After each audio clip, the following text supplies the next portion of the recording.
I think we all have visions and hope. I'm reminded of a story of a mother. It's told a while back, and I'm still in some ways contact with the family through one of their child. And this child, who was part of my youth group at one point, was telling me the story of how he grew up and when he was young. And I just reflect on this not too long ago because my son asked the question, how was I as a child? How was I when I came out of my mom? He would say, when I came out of mommy, what was I like? And I had to reflect back. It's not just that moment that we saw a child. It's a vision that we had from before on what it is like to be. So when we talk about being pregnant with possibilities and the visions that we all have that for the future, and also together on how that may look as we live our lives. So this young person came and started telling me that, when my mother was pregnant with me, she had a lot of joy. The 9 months that leading up to the birth, there was a vision and hope for what could be the possibility when I finally came out. And basically the sharing was that they had 2 older boys, and they were troublemakers. From early on, they are still in their 30s, troublemakers to the guilt in many ways. When I saw them when they were younger, when you talk about people running around in church, not only were they running around, they were doing a lot more other things. So she had 2 older boys who were running around all the time, messing things up, cleaning after the boys. She thought, this child that I'm bearing is going to be a girl, and I'm going to do these things with her, she would say. The joys that she had looking into the future and saying, the clothes that we could share with one another, matching bags, you know how it goes with nail salons, spas, and all these kind of things that some of you may have enjoyed or are doing right now. The meals that you share and just chit-chats and wonderful. Every time there's things going on with the boys, she will remind herself, this child is going to be different. It's going to be a nice, even-keeled, mild-mannered, wonderful girl. I'm going to have a wonderful daughter. So she would go shopping and buy little clothes and shoes that are all looking nice and saying, when this child wears these, how beautiful this girl must be or will be. And we've had our share of shopping with my wife, and she would do the same thing. We knew he was a boy, so we bought things that would, quote-unquote, match his future self in some ways. And we bought shoes, we bought clothes, we bought diapers. That was probably the highlight of our shopping, because we bought diapers that we thought were going to clean all the time. It didn't work out all that well because we stopped using them after one run. So this young person was talking about how wonderful the mother was, with the possibility of hope and joy. The family is wonderful. It's a great family, generous family, very giving, mild-mannered, except for the 2 boys. Except for the 2 boys who are troublemakers. I remember telling them, next time you come to church, I want you all to wear suits. And they went out and bought suits for them. And they came into church with suits on and say, is this okay? I say, that's very nice. So having this vision of having a family, some evening out the field, right? 3 male, 2 females, females win over that. There's more power there, I think. The power structure and dynamics would change. So she thought, this is going to be great. Once again, pregnant with possibilities. And the visions that she had, of course, was wonderful. Except for this kid who was telling the story, because his name is John. Because he said, she might have had a lot of joy, but I didn't. Because I grew up wearing those clothes she had bought, because there was no changing her mind as far as, I'm going to raise a nice daughter. So the first 3 or 4 years of his life, he had to wear all the pink shirts and pink dresses. It wasn't a good childhood, he would tell me. And in fact, he brought some pictures and said, he was very conflicted. He said, every time I see these pictures, it's trauma. So he asked the question, it's a valid question, what happens if I want to burn these? Is it okay? I said, no, it's not. It might be you, but, technically speaking, it's her pictures and her memories and her joy that you're trying to get rid of. But you see how sometimes we have a set vision that no matter what happens, we want to fulfill that destiny, even though the reality and the truth is distorted, or the reality and the truth is no longer in the thread of that journey. Helen Keller once said that the only thing worse than being blind is having sight but no vision. Many of you probably heard that phrase. It's a wonderful quote. It's basically saying we all should have visions. Just because you see doesn't mean it should be the end of it. We need to have hope. We need to see into the future to see what that looks like. I think having a vision that has a false hope and clinging onto that hope, even with the reality and the truth of being otherwise, is even worse than that. And I think that's where we find ourselves with these Pharisees who couldn't accept Jesus as who he was and is for us today.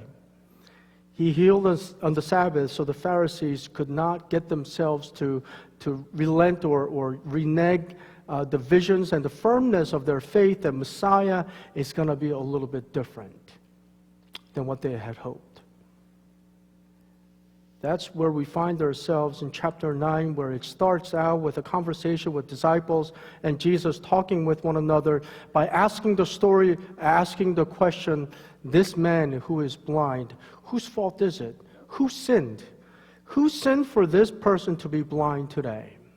That's, for them, a very legitimate question, because for an Orthodox Jew, even today, there's a reciprocal understanding of if you do good, good things happen. If you do bad, bad things will happen.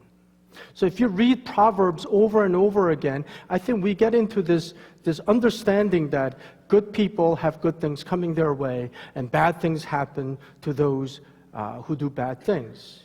Of course, in our perception, in our world, we don't really look at it that way for many of us. But if you really, really dig deep, I think it's really embedded in our culture as well.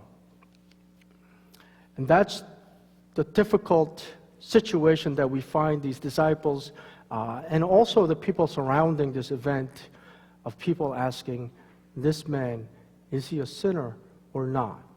Of course, Jesus has a way of saying, no, nobody sinned for this man to be blind. He heals them, but there's a lot more to it than that. But many of us, once again, find ourselves in a place where we say, maybe we did something wrong. We try to take on all the wrongs of the world sometimes. We have a lot of guilt, some of us who grow up. And when we find some kids who see their parents perhaps separating, sometimes those kids have a way of owning that situation and saying, Mommy and Daddy, I'll do better. This was a problem for a long time for kids who have this guilt, saying, maybe it's my fault. The ill of society, maybe some of that is my fault. This is happening to some of those people, maybe it's my fault. We own up to it because, of course, we think there is a reciprocity that happens or justice that needs to prevail because otherwise this world doesn't make sense. So there's this movie that I think we only had one VHS while we were growing up. The Sound of Music. How many of you watched this movie? I think most of you probably did, right? Most of you. If you haven't, I'll watch with you. I watched this movie over and over again. My family had a way of saying, hey, let's watch this movie together. Of course, it's not like today where you have a movie server that you could watch any movie, any kind of movie you want. You go on YouTube. But back then, if you wanted to know what you wanted to watch, unless you had a TV guide, this is it. And for us, it was Sound of Music over and over again. We wanted to do something else. My parents would say, let's all sit together, have family time, and watch Sound of Music. Believe me when I tell you that I didn't like those kids when I was growing up. Those kids who sang, not a big fan. That learning the music, I said, oh, this is not good. But that's how my mother used to teach us music. Remember Sound of Music? Do, re, mi, fa, and then learning the relative pitch and things like that. That's how we learned. We watched it over and over and over again, and there was a point in our lives, I think, when you watch it enough, you start to believe it. You know what the Nazi slogan was at one time? The Nazis said this: you lie once, they won't believe you. You lie twice, they might be suspicious. You keep lying, they start to believe and trust you. That was their slogan for a long time. Well, actually, that was their thing. Propaganda is basically like that. So when you watch this over and over again, it becomes part of you in some ways. So there's a passage that goes something like this. Captain Von Trapp says, and he sings a song, and they sing together, somewhere in my youth or childhood, I must have done something good. Do you remember that line? Somewhere, I must have done something good, or I wouldn't be having this wonderful life. That's what he says, or sings. And of course, the implication is this. If you're having a bad life then, somewhere in your youth or childhood, you must have done something wrong. And that's where we find a lot of where we are.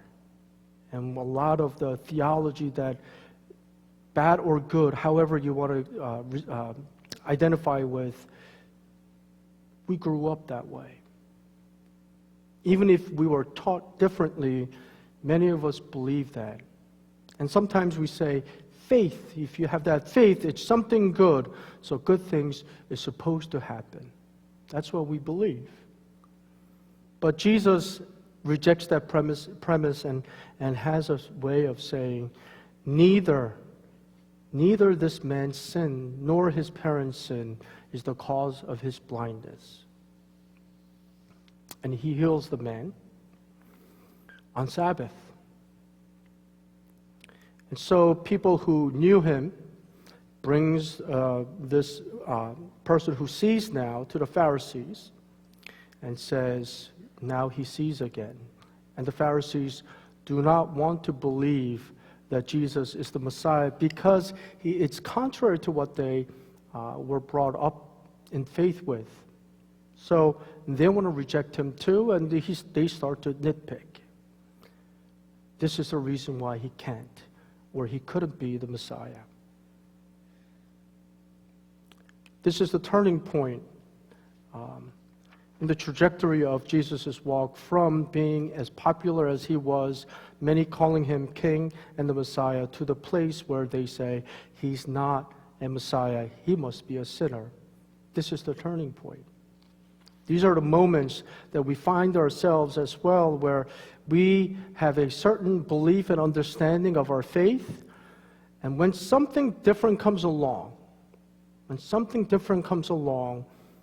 that's a moment we have to ask ourselves, is this a new way of God asking me to have a transformational experience of my understanding of God or God's way of having saving grace for all people? Are we able to see that together? Are we able to have that vision together? And this is the particular moment in our denomination, of course, because there is a new way of understanding the love of God for all people, and we have differences of opinion on that. And some will have side with one, some will side with the other. But I ask you, I think the moment that we start to decide that this is the camp that we belong to, we all lose. The job that we have as the church is being the church. In order to be the church, we have to bring both sides together. It's not to say your faith or your understanding or your theology doesn't mean anything. That's not what I'm saying. Sometimes that could be in the back burner and say, that's not as important as us being the church, the body of Christ right now. That's where God calls us to be. That's where Christ told us and told the disciples on that matter, because for all Jews at that time, maybe not all, 99.99% of the Jews back then would have said, you do bad things, God punishes you. If you're a wealthy person and your life is good, God is blessing you.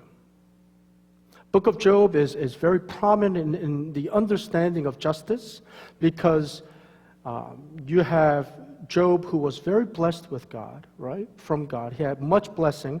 He was very blessed. He had a great life. And all of a sudden, things went downhill, right? Everything started to unravel, and his life is not what it once was. Lost family, health is no good. And when you think about it, it's a 180-degree turn. In the midst of that, his friends come, his three friends. In biblical studies, we call them the comforters. The three comforters, this word is actually an irony, because they really don't comfort him at all.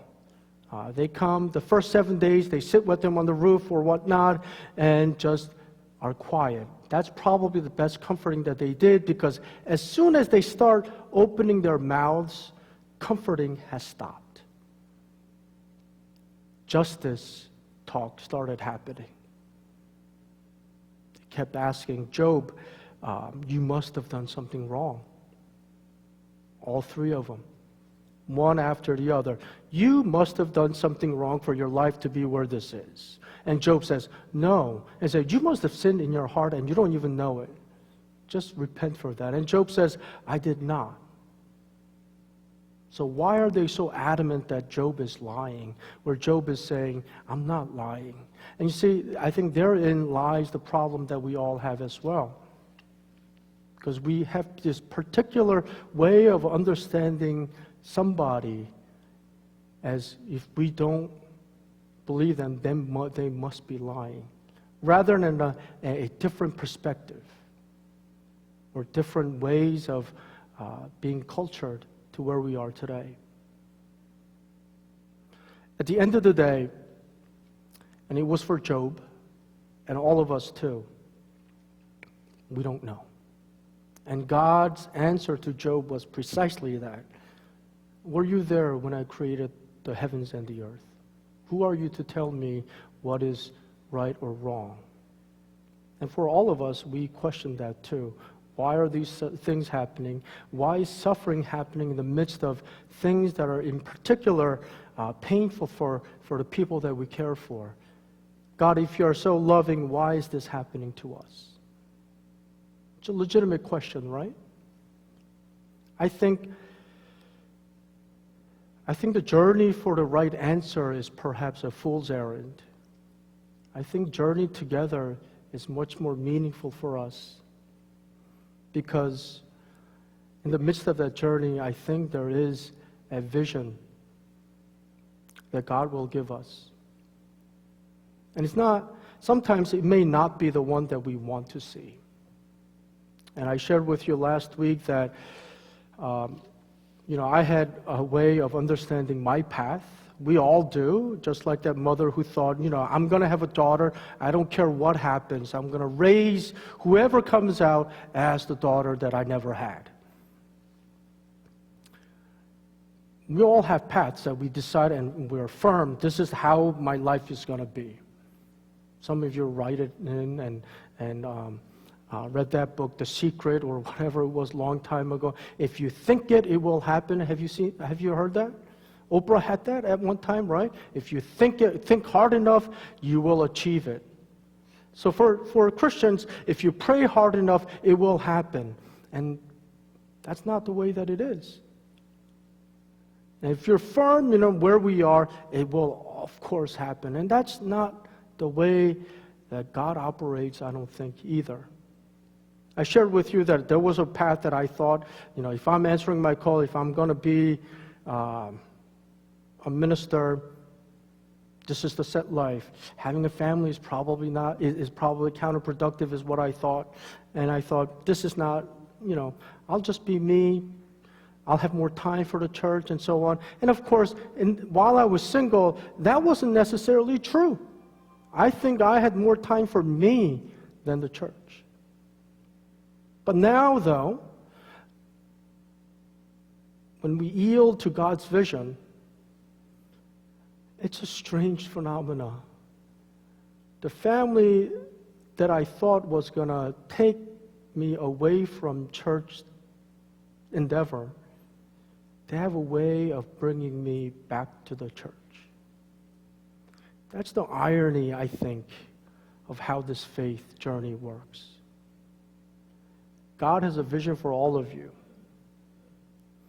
No matter what you think your trajectory is, God already sees you as you are becoming. People ask Michelangelo, how did you make that statue? Statue of David. And the way that he explained it is, I already saw it. You might have seen a white stone. I already saw the image. I already saw the statue. All I had to do was chisel it away until we came to see what this is. All of you are born in the image of God. And sometimes we happen to a place where we put ourselves, we clothe ourselves, and we wear this makeup of life that happens, and think that's how we ought to be. But God sees it differently, and sometimes God nudges you to be something different and asks other people to come into your lives and chisel some of that away so that you're closer to being a better image of God that you ought to be. And so here we are today. If we allow God to work in our lives and the Holy Spirit chiseling away from ourselves, I think we will be fulfilled into the perfect version that God sees ourselves to be. And sometimes we need each other for that to happen. What we see in the mirror is not always true.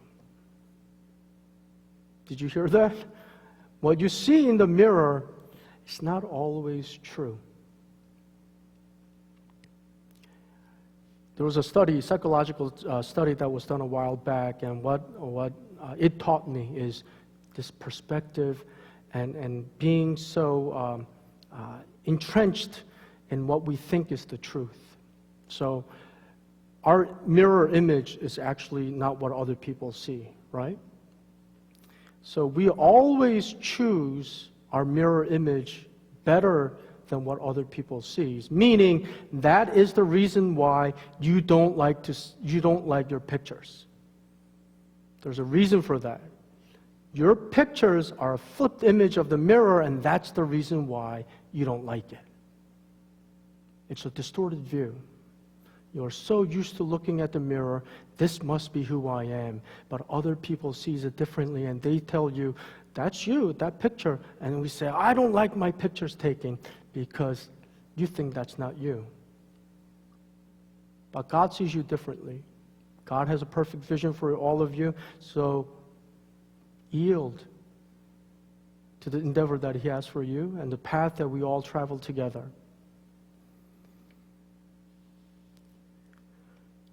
This man, something happened that he could see. I think it was not only physical but also spiritual as well, because here's a man who was transformed. And there were a lot of highly educated people, especially the Pharisees, who come and says, you are not following the right person. And this man says, here's an astonishing thing. You do not know where he comes from, and yet he opened my eyes. We know that God does not listen to sinners, but he does listen to one who worships him and obeys his will. Never since the world began has it been heard that anyone opened the eyes of a person born blind. If this man were not from God, he could do nothing. This passage is telling those Pharisees that he believes Jesus to be the Messiah. But the Pharisees do not accept it, even though what they have just heard and seen is what Isaiah chapter 35 talks about. The one who comes as the Messiah will be the one who opens the eyes, opens the sight of the people who are blind. Next week, when we have our communion, you will see on the second passage what that's all about. So pay close attention to that. For all of us,